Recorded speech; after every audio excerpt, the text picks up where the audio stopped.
வணக்கம். ஓபிஎஸ்க்கு வந்து 3 வாய்ப்புகள் தான் இருக்கு. அதுக்கு முன்னாடி வந்து பாஜக இனிமே வந்து ஓபிஎஸ் அதிமுகவுல இணைக்கிறதுக்கான வாய்ப்புகள் இல்ல அப்படின்னு சொல்றாங்க. அதிமுக வந்து சிதைஞ்சு தான் இருக்கணும்.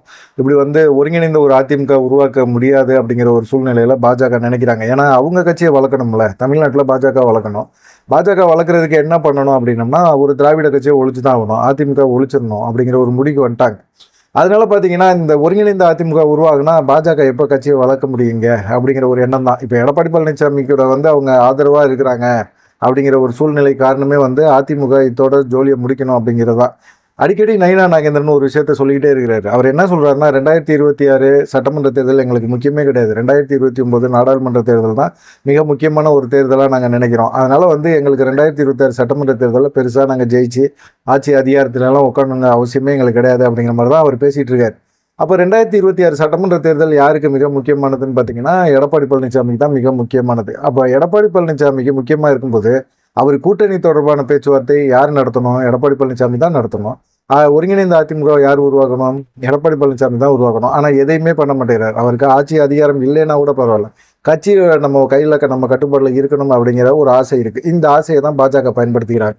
எடப்பாடி பழனிசாமிக்கு இந்த ஆசைக்கு தீனியை போட்டுக்கிட்டே இருப்போம். கட்சி உன் கட்டுப்பாடுல இருக்கு. நீ நிர்வாகிகளை பார்த்துக்க. நாங்க இது பண்ணிக்கிறோம். அப்படிங்கிற மாதிரி ஒரு எண்ணத்துல இருக்காங்க. ஓபிஎஸ்க்கு ஒரு முக்கியத்துவத்தை கொடுக்க மாட்டேறாங்க. நாடாளுமன்ற தேர்தல் வரைக்கும் பார்த்தாங்க. ஓபிஎஸ்க்கு ஒரு பெருமளவில் தென் மாவட்டங்களில் ஆதரவு இருக்கு. இந்த ஆதரவை கொண்டு போய் அதிமுக கொடுக்கறதுக்கு ஏன் ஓபிஎஸ் வந்து பாஜகவில் வந்து சேரக்கூடாது? நாடாளுமன்ற தேர்தல் சமயத்தில் கூட பார்த்தீங்கன்னா ஓபிஎஸ் தான் பேசினாங்க. நீங்க வந்து செவனேன்னு வந்து உங்களுடைய ஆதரவாளரோட பாஜகவோட மிங்கிள் ஆயிருங்க. எப்படி சரத்குமார் வந்து கட்சியை கழிச்சிட்டு வந்து மிங்கிள் ஆனாரோ அதே போல நீங்களும் வந்துருங்க. உங்க ஆதரவோட பாஜகவில் வந்து இணைஞ்சிருங்க. அதிமுகங்கிற ஒரு கட்சி எதிர்காலத்தில் இருக்காது. பாஜகவில் இருந்தீங்கன்னா கொஞ்சமாவது செல்வாக்கை நீங்க வளர்த்துக்கலாம். உங்களுக்கான ஆட்சி அதிகாரத்தை நாங்க கொடுக்குறோம் அப்படிங்கிற மாதிரி எல்லாம் அவங்க பேச ஆரம்பிச்சாங்க. ஆனாலும் பாத்தீங்கன்னா அவர் தாமரை சின்னத்தில் கடைசி வரைக்கும் போட்டி போட விரும்பல. அப்பவே வந்து பாத்தீங்கன்னா பாஜக ஒரு முடிவு எடுத்துட்டாங்க. நம்ம ஓபிஎஸ்க்கு ஆதரவு கொடுக்கக்கூடாது. ஓபிஎஸ்க்கு நம்ம ஆதரவு கொடுத்து அவர் அதிமுகவில் சேர்த்து அவருக்கு ஒரு செல்வாக்கை நம்ம ஏன் உருவாக்கணும் அப்படிங்கிற ஒரு எண்ணத்துக்கு வந்துட்டாங்க. தொடர்ந்து பார்த்தீங்கன்னா அமித்ஷா தமிழகத்துக்கு வரும்போதெல்லாம் புறக்கணிச்சார். அப்பயே ஓபிஎஸ் அதை சுதாரிச்சிருக்கணும். அவங்க சொல்ற காரணங்கள் எதுவுமே வந்து அமித்ஷா எந்த காரணங்களும் சொல்லலை. நயினா நாகேந்திரன் தான் சொன்னார் தேசிய ஜனநாயக கூட்டணியில் இருக்கிறார் அப்படின்னு சொல்லி. ஆனால் நயினா நாகேந்திரனுக்கு பாஜக எவ்வளோ முக்கியத்துவம் கொடுக்குறாங்க அப்படிங்கிறது நிறைய பேருக்கு தெரியும். ஏன்னா அவர் கொடுக்குற நிர்வாகிகள் பட்டியலை கூட தூக்கி போட்டுறாங்க. அந்த மாதிரி ஒரு சூழ்நிலையில நயினா நாகேந்திரன் சொல்றதை நம்பி எப்படி ஓபிஎஸ் வந்து காத்திருக்க முடியும்? அதனால ஓபிஎஸ் வந்து இனிமே பாஜக நம்ப வேணாம் அப்படிங்கிறது தான் பண்ருட்டியோட ஆதங்கமா இருக்கு. தேசிய ஜனநாயக கூட்டணியை நம்புறவங்க எல்லாருமே அவுட் ஆயிடுறாங்க அப்படிங்கிற மாதிரி இப்போ சொல்றாங்க. இப்போ வந்து நீங்க சொல்றதுக்கு அதுக்கு முன்னாடியே பேசிக்கலாமே. ஓபிஎஸ் வந்து பாஜகவை நம்புறாரு. பாஜக தொடர்ந்து துரோகம் பண்ணுது, அவமானப்படுத்துது. ஆனாலும் ஓபிஎஸ் வந்து பாஜகவை நம்புறாரு அப்படிங்கிற மாதிரி சொல்லிட்டு இருக்காரு. இது வந்து கெஞ்சல் அப்படிங்கிற மாதிரி தான் தோணுது. ஓபிஎஸ்க்கு இது வந்து அசிங்கம், அவமானம் அப்படிங்கிற மாதிரி தான் இருக்கு. ஆனா என்ன பண்ண முடியும் அவருக்கு? ஆனா எடப்பாடி பழனிசாமி ஓபிஎஸ்ஐயும் டிடிவி தினகரனையும் கட்சிக்குள்ளேயோ கூட்டணிக்குள்ளேயோ கொண்டு வர மாட்டேன் அப்படிங்கிறதுல ரொம்ப அழுத்தம் திருத்தமா இருக்கிறாரு. அப்போ வந்து ஓபிஎஸ்க்கு என்ன செய்யணும்? தனி கட்சி தான் தொடங்கணும். தனி கட்சி தொடங்கினா என்ன பண்ண முடியும்? ஒரு அதிமுக பாஜகவோட கூட்டணி வைக்க முடியும். திரும்பவும் எதுக்கு? நம்ம வந்து இப்போ அதிமுகவும் எடப்பாடி பழனிசாமி மதிக்கல. ரெண்டாவது வந்து பாஜக சுத்தமாகவே அவமானப்படுத்துறாங்க. ஓப்பனாகவே தெரியுது, வெளிப்படையாக தெரியுது. அமித்ஷா சந்திக்கல, பிரதமர் மோடியாவது சந்திப்பாருன்னு சொன்னால் வந்து ஓகே சொல்லிட்டு திடீர்னு பார்த்தீங்கன்னா கேன்சல் பண்ணுறாங்க. ஓபிஎஸோட சந்திப்பை கேன்சல் பண்ணுறாங்க. அப்போ நடுப்பட்ட நேரத்தில் வந்து யாரோ ஒருத்தங்க எடப்பாடி பழனிசாமி பிரதமர் மோடிக்கு ஒரு அழுத்தம் கொடுத்துருக்குறாங்க அப்படிங்கிறது தெரியுது. எடப்பாடி பழனிசாமி மூலமாக எங்கேயாவது வந்து மத்திய அமைச்சர்களை பிடிச்சோ இல்லை அமித்ஷாட்ட சொல்லியோ ஏதோ ஒரு வேலையை பார்த்து ஓபிஎஸ்ஸை தேவையில்லாமல் இந்த சமயத்தில் கொண்டு வராதிங்க அப்படிங்கிற மாதிரி ஒரு அழுத்தத்தை கொடுத்துருக்கிறாரு அப்படிங்கிறது உறுதியாக தெரியுது. அந்த அழுத்தத்தினால தான் பார்த்தீங்கன்னா எடப்பாடி பழனிசாமி கொடுத்த அந்த அழுத்தத்தில் தான் பிரதமர் மோடி ஓபிஎஸ் சந்திப்பு நடக்கலை அப்படின்னு சொல்றாங்க. நடந்தாலும் என்ன நடக்க போகுது? ஒன்றும் நடக்காது. எடப்பாடி பழனிசாமி சந்திச்சு என்ன நடந்திருக்க போகுது? இப்போ எடப்பாடி பழனிசாமி, கேசி பழனிசாமி, எஸ்பி வேலுமணி, மத்தம் விஸ்வநாதன் இவங்க எல்லாருமே போய் சந்திச்சு பேசியிருக்கிறாங்க. பேசினதுல என்ன நடந்திருக்கு? ஒன்றும் நடக்கல. எப்படி போகுது? தேர்தல் வேலை போகுது? எப்படி கூட்டணி தொடர்பான பேச்சுவார்த்தைலாம் நடத்துறீங்க அப்படிங்கிற மாதிரி தான். இப்போ பிரதமர் மோடி வந்துட்டு போன பிறகுதான் அண்ணாமலை கூட ஒரு பதில் சொல்றாரு. பாமகவில் வந்து அப்பா மகன் வந்து சண்டை முடிவு வந்து ஒரு ஒற்றுமையாகி அவங்க வந்து பாஜகவை ஆதரிக்கணும் அப்படிங்கிற மாதிரி சொல்லியிருக்கிறார். இப்போ வந்து அண்ணாமலைக்கு ஒரு அசைன்மெண்ட் கொடுத்துருக்குறாங்க. கூட்டணி தொடர்பான பேச்சுவார்த்தை நடத்துங்க, கூட்டணியை அதிமுகக்குள்ள கொண்டு வாங்க, அதிமுக பாஜக கூட்டணி, தேசிய ஜனநாயக கூட்டணி கொண்டு வாங்க அப்படிங்கிற மாதிரி ஒரு அசைன்மெண்ட் கொடுத்துருக்காங்க அப்படிங்கிற மாதிரி தான் தோணுது. ஏன்னா இவ்வளோ நாள் வந்து அவர் பேசலை. இப்போ பேசுறாரு அப்படின்னா அதான் ஒரு காரணமாக இருக்கும் அப்படிங்கிற மாதிரி தோணுது. ரெண்டாவது வந்து பார்த்தீங்கன்னா அவர் தனி கட்சி ஓபிஎஸ் தொடங்குறாரு அப்படின்னா கண்டிப்பாக அவருக்கு அதிமுகவோட எந்த கிளைமும் பண்ண முடியாத ஒரு சூழ்நிலை வரும். அது வந்து தேவையில்லை அப்படிங்கிற மாதிரி தான் இருக்கிறாங்க. பாஜக என்ன நினைக்கிறாங்க அப்படின்னா, ஒன்று நீங்கள் தாமரை சின்னத்தில் பாஜகவோட கூட்டணிக்கு வந்துருங்க, பாஜகவோட மிங்கிள் ஆகிடுங்க, பாஜக சின்னத்திலே நில்லுங்க, உங்களுக்கு அதுதான் எதிர்காலமே அப்படிங்கிற மாதிரி ஒரு இதை சொல்கிறாங்க ஓபிஎஸ்க்கு. அவங்கள பொறுத்த வரைக்கும் வந்து பார்த்திங்கன்னா, ஒரு செல்வாக்கான நபர்கள் வந்து தென் மாவட்டங்களில் வேணும் அப்படின்னு நினைக்கிறாங்க. அந்த சமுதாயத்தில் ஒரு முகம் நமக்கு தேவை அப்படிங்கிற மாதிரி பாஜக நினைக்குது. அதனால தான் நயினா நாகேந்திரனை கொண்டு வந்திருக்காங்க. அதை தாண்டி ஓபிஎஸும் நம்ம சைடு வந்தார் அப்படின்னா ரொம்ப சுலபமாக தென் மாவட்டங்களில் வெற்றி பெற முடியும் அப்படிங்கிற ஒரு எண்ணம் அவருக்கு இருக்குது. அதை வந்து ராமநாதபுரத்தில் அவர் சுயேட்சையாக நின்று நிரூபிச்சிருக்காரு. இல்லை அவர் அதிமுகவோட ஓட்டு ஜாஸ்தி தான் வாங்கியிருக்காரு, ஆனால் ஜெயிக்கலையே அப்படிங்கிற மாதிரி சொன்னால், சுற்றி வளைச்சி 40 தொகுதிகள்லையுமே பார்த்தீங்கன்னா திமுக கூட்டணி கட்சிகள் வந்து ரொம்ப அரவரமாக செயல்பட்டு வெற்றியை தேடி கொடுத்துருக்குறாங்க. இந்த மாதிரி இடத்துல ஓபிஎஸ் மட்டும் எப்படி ஜெயிப்பார்? 3 லட்சம் வாக்குகள் வாங்கியிருக்காருல்ல, அதை பார்க்கணும்ல. அதை விட்டுட்டு இவங்க வந்து ஓபிஎஸும் ஜெயிக்கலையில அப்படின்னா அந்த ஏரியாவில் அதிமுக ரெட்டை சின்னம் டெபாசிட் போயிடுச்சு இல்லை, அதை யோசிச்சிங்களா? அதை யோசிக்கவே இல்லையே. எங்களுக்கு அதிமுக எப்படி போனாலும் பரவாயில்ல அப்படின்னு எடப்பாடி பழனிசாமி நினைக்கிறாரு.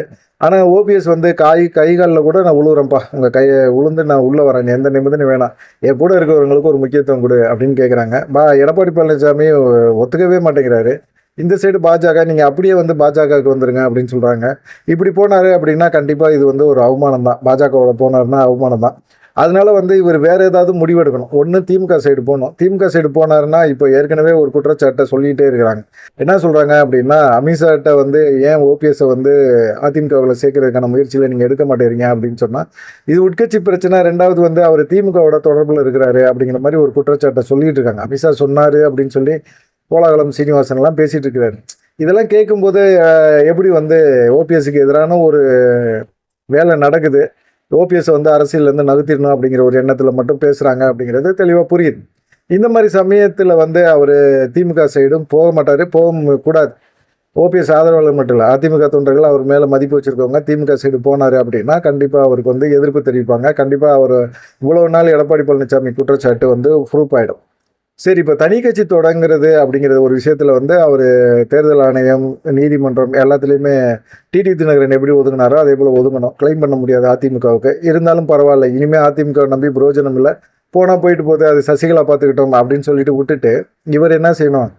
இவர் வந்து தனி கட்சியை தொடங்கிடணும். ஓபிஎஸ் ஆதரவாளர், ஏன்னா சட்டமன்ற தேர்தலுக்கு இன்னும் ஒரு 8 மாதம் தான் இருக்குது. இந்த மாதிரி சமயத்தில் வந்து இவர் காலதாமதம் பண்ணுறதோ இல்லை பார்த்துக்கலாம் பொறுமையாக இருப்போம் அப்படின்னு சொல்லி பொறுமையாக இருக்கிறதோ இதெல்லாம் வந்து சரிப்பட்டு வராதுன்னு ஓபிஎஸ் ஆதரவாளர்லாம் சொல்கிறாங்க. அது உண்மைதான். ஆனால் அந்த மாதிரி சமயத்தில் வந்து பார்த்திங்கன்னா ஓபிஎஸ்க்கு ஒரு இன்னொரு வேலை வாய்ப்புகள் இருக்குது. மாநாடு செப்டம்பர் 4. இந்த மாநாட்டில் வந்து அவர் வந்து கண்டிப்பாக வந்து ஏதாவது ஒன்று பண்ணணும், புதிய கட்சியை அனௌன்ஸ் பண்ணணும். திரும்பவும் பாஜக அதிமுக கூட்டணியோட நாங்களும் கூட்டணியில் இருக்கோம், தேசிய ஜனநாயக கூட்டணியில் இருக்கோம் அப்படிங்கிற மாதிரி சொல்லக்கூடாது. இப்போ வந்து டிடிவி தினகரனும் பாஜக மேலே ஒரு அதிருப்தியில் இருந்துகிட்டே இருக்காரு. தேசிய ஜனநாயக கூட்டணியில் நாங்கள் இருக்கோம் அப்படின்னு சொல்லிட்டு இருக்காரு. இருந்தாலும் அவருக்கு வந்து அந்த கூட்டணியில் இருக்கிறதுக்கு விருப்பம் இல்லாமல் தான் இருக்கிறாரு அப்படிங்கிற மாதிரி இருக்குது. இப்போ ஒரு முடிவாக என்ன செய்ய போகிறாங்க அப்படின்னு பார்த்தீங்கன்னா, ஓபிஎஸ் தரப்பில் சொல்கிறதும் சரி, ஓபிஎஸ் தரப்பில் பேசுகிறதும் சரி, எல்லாருமே சொல்கிற ஒரு காரணம் அதே தான் டிடிவி தினகரனுக்கும் எண்ணமாக இருக்குது. என்ன சொல்கிறாங்க அப்படின்னா, எல்லாருமே சேர்ந்து அம்மா மக்கள் முன்னேற்ற கழகம், ஓபிஎஸ் ப்ளஸ் விஜய், இவங்க 3 பேருமே ஒரு கூட்டணியை உருவாக்க போகிறாங்க அப்படின்னு சொல்கிறாங்க. இது வந்து தேர்தல் நெருக்கத்தில் வந்து உழுவும். இது வந்து மிகப்பெரிய அளவில் வந்து இது வெற்றி வாய்ப்பான கூட்டணி அப்படின்னு சொல்கிறாங்க. இது அதிமுக திமுக ரெண்டுக்குமே வந்து மிகப்பெரிய ஒரு அடியை கொடுக்கும் அப்படின்னு சொல்கிறாங்க. இது வந்து எப்படி மிகப்பெரிய வெற்றி பெறும்? ஏன் தாவேகா வந்து எப்படி ஓபிஎஸ்ஸை கொண்டு வரதுக்கும் டிடிவி தினகரன் கொண்டு வரதுக்குமான வாய்ப்புகள் இருக்கா? கூட்டணி வைக்கிறதுக்கு வாய்ப்பு இருக்குன்னா இருக்குது, கண்டிப்பாக இருக்குது. தென் மாவட்டங்களை பொறுத்த வரைக்கும் விஜய்க்கு வந்து ஒரு இந்த சமுதாயத்தில் ஒரு முகம் வேணும் அப்படின்னா அது ஓபிஎஸ். ஏற்கனவே பரிச்சயமான முகம். அந்த ஓபிஎஸ் வந்தால் நல்லது அப்படின்னு சொல்லி தான் அவர் விரும்புகிறாரு. கட்சியில் சீனியரு, மக்கள் மத்தியில் ரொம்ப அறிமுகப்படுத்தப்பட்டவர். தொடர்ந்து வந்து விஜய் வந்து முதலமைச்சராக தொடரலாம், அப்படி விருப்பம் இல்லை, நான் சினிமாவில் நடிக்க போகிறேன், நீங்கள் முதலமைச்சர் பதவியை பார்த்துக்கங்க அப்படின்னு சொல்லிட்டு கூட ஓபிஎஸ் கையில் முதலமைச்சர் பதவியை கொடுத்துட்டு வெளியே இருந்து கூட அவர் இயக்கலாம் அப்படிங்கிற மாதிரி ஒரு தகவலும் இருக்குது. அதே போல் டிடிவி தினகரனும் வந்து விஜய் தான் இது பண்ணியிருக்காரு. இந்த கூட்டணி ஓபிஎஸ், டிடிவி தினகரன், விஜய், இந்த கூட்டணி வந்து மிகப்பெரிய ஒரு சக்ஸஸான கூட்டணி ஆகும். இப்படி ஒரு கூட்டணி அமைச்சாங்க அப்படின்னா தேமுதிக கண்டிப்பாக வந்துடும். பாமகலையும் சிலர் வந்து அன்புமணியோட பேச்சுவார்த்தை நடத்துகிறாங்க. விஜய் தான் ஒரு மாதம் காட்டுவார் அப்படிங்கிற மாதிரி இருக்குது. ஏன்னா இது வரைக்குமே பார்த்தீங்கன்னா திமுக வெஸ் தாவேகா அப்படிங்கிற மாதிரி தான் இருக்குது. திமுகவுக்கும் விஜய் கட்சிக்கும் தான் ஒரு தேர்தல் வந்து ரொம்ப டஃப்பாக இருக்கும் அப்படின்னு சொல்கிறாங்க. அதிமுக ஒரு பொருட்டே கிடையாது. தேசிய ஜனநாயக கூட்டணியில் வந்து அதிமுக இருந்தாலும் மிகப்பெரிய அளவில் ஒரு சக்ஸஸ் பண்ண முடியாது அப்படின்னு சொல்கிறாங்க. அதே போல் தான் வந்து பார்த்திங்கன்னா பாஜகவும் அப்படி தான் நினைக்கிறாங்க.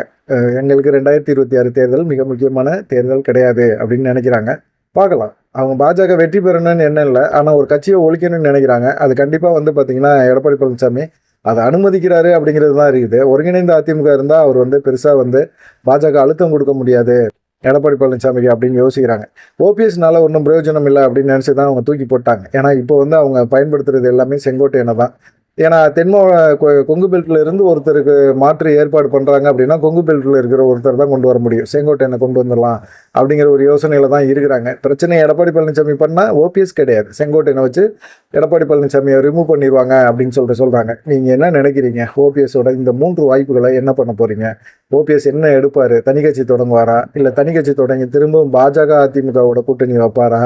இல்லை வந்து பார்த்தீங்கன்னா விஜயோட கூட்டணி வைக்கிறதுக்கான ஏற்பாடுகளை நடத்துவாரா? அப்படிங்கிறது வந்து செப்டம்பர் 4 தான் தெரியும் அப்படின்னு சொல்கிறாங்க. அதுக்கு முன்னாடி இன்னைக்கு பண்ருட்டி ராமச்சந்திரன் ஓபிஎஸோட குமரலா அவர் வந்து வெளிப்படுத்தியிருக்கிறாரு. பாஜகவை நம்ப வேணாம், ஓபிஎஸை தொடர்ந்து அவமானப்படுத்துறாங்க, அவர் நம்ப வேணாம் அப்படின்னு சொல்லியிருக்காரு. ஓபிஎஸ் ஆதரவாளரும் அதை தான் சொல்லிட்டு இருக்காங்க. ஓபிஎஸ் என்ன முடிவு எடுக்க போறாரு அப்படிங்கிறத பொறுப்போம், பார்ப்போம். நன்றி, வணக்கம்.